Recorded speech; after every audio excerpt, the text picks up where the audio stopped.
দেখো, বেশি কথা বললাম না। এই ভিডিওতে যারা এসেছো তারা এই ভিডিওতে দেখে ক্লিক করেছো অথবা শর্ট ভিডিও থেকে এসেছো।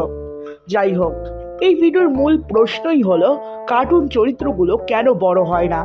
দেখো, কিছু কিছু কার্টুন চরিত্র সময়ের সাথে বড় হয়, যেমন বেন্টেন, এবং কিছু কিছু কার্টুনের ওই চরিত্রের ভবিষ্যৎটা দেখানো হয়, কিন্তু গল্প সেই চরিত্রের ছোটবেলাতেই হয়, যেমন ডোরিমন। আর ডোরিমনের মতো কার্টুন নিয়েই এই কথা যে কার্টুন চরিত্রগুলো কেন বড় হয় না।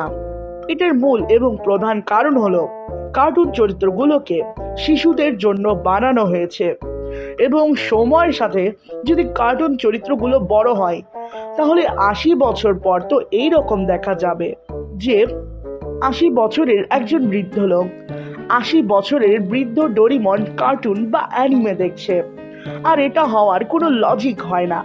তাই কার্টুন চরিত্রকে শুরু থেকে শেষ পর্যন্ত একই রাখা হয়, যাতে শিশুরা দেখতে পারে এবং ভবিষ্যতেও।